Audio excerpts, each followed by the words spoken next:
Welcome to CBI 69 news. వార్తల్లో ముందుగా ముఖ్యాంశాలు.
Down with the bloody Supreme Court advocate Rakesh Kishore.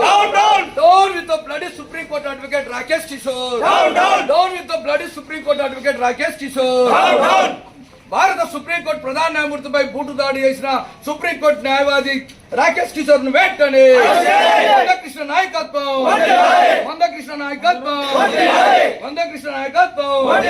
వర్ధిల్లాలి MRPS శ్రేణుల ఐక్యత. వర్ధిల్లాలి ఎంఆర్పీఎస్ శ్రేణుల ఐక్యత. సుప్రీంకోర్టు న్యాయవాదిని రాకేష్ కిషోర్ ను వెంటనే సుప్రీంకోర్టు న్యాయవాదిని రాకేష్ కిషోర్ ను వెంటనే భారత ప్రధాన న్యాయమూర్తిపై బూటు దాడి చేసిన సుప్రీంకోర్టు న్యాయవాది రాకేష్ కిషోర్ ను వెంటనే సుప్రీంకోర్టు న్యాయమూర్తి ప్రధాన న్యాయమూర్తిపై మనవాదుల దాడి. We want save the democracy, save the constitution, save the democracy value, save the democracy value. మన నంద్యాల జిల్లా సబ్ కలెక్టర్ మరి విశ్వనాథం సార్ గారు సన్నిధిలో మనం ఎంఆర్పీఎస్ నాయకుడు మరి కళ్యాణ్ మాది గారు అందులో ఉన్నటువంటి సారాంశాన్ని చదివి మన సబ్ కలెక్టర్ గారికి వినిపిస్తారు. సబ్ కలెక్టర్ గారు ఇక్కడ ఉన్నటువంటి నిరసనను భారత ప్రభుత్వానికి మీ ద్వారా జిల్లా కలెక్టర్ ద్వారా తెలియజేస్తారని మన సబ్ కలెక్టర్ గారిని గౌరవంగా మేము కోరుకుంటున్నాం. మరి ఈ సందర్భంగా కోల కళ్యాణ్ గారు ఈ ఇందులో ఉన్నటువంటి సారాంశాన్ని మన సబ్ కలెక్టర్ గారికి చదివి వినిపించవలసిందిగా నేను కోరుతున్నాను. న్యాయవాది మరి ఈరోజు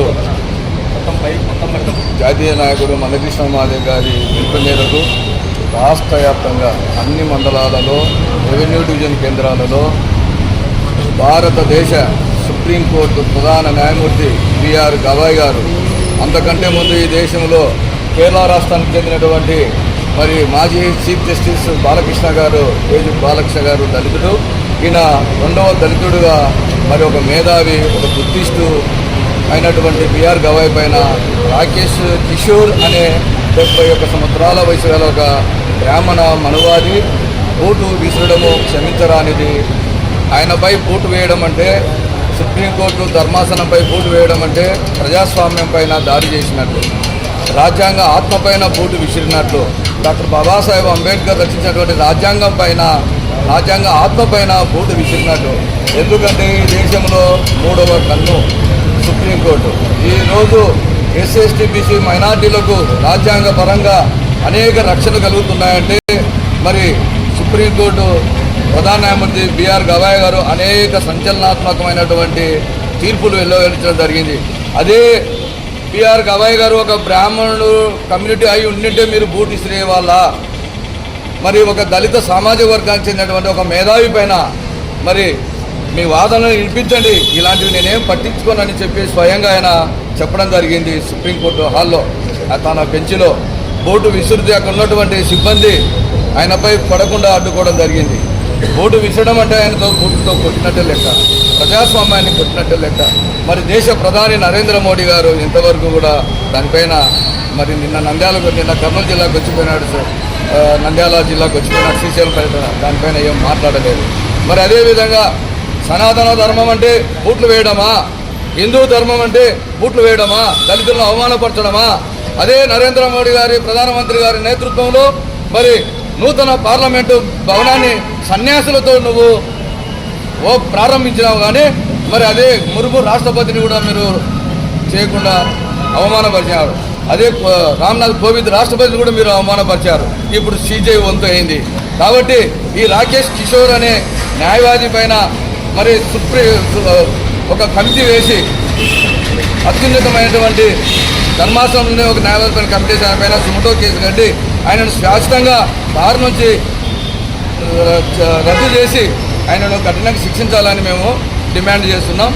ఈ క్రమంలో ఈరోజు మందకృష్ణ మాదిగ పిలుపు మేరకు మరి కోళ్ళ కళ్యాణం, తర్వాత మధు గారు, మరి జనార్దన్, నరసింహ, అందరూ కృష్ణమాదిగ గారి మాస్టరు, మరి అదేవిధంగా కార్యకర్తలు, శ్రేణులు అందరూ కూడా పెద్ద ఎత్తున ఈరోజు ఆర్డీఓ ఆఫీస్ వద్దకు ర్యాలీగా బయలుదేరుతున్నాం. ఆయన అరెస్ట్ చేయాలని ప్రధానమైన డిమాండ్, ఆయన శిక్షించాలని చెప్పేసి మేము డిమాండ్ చేస్తున్నాం.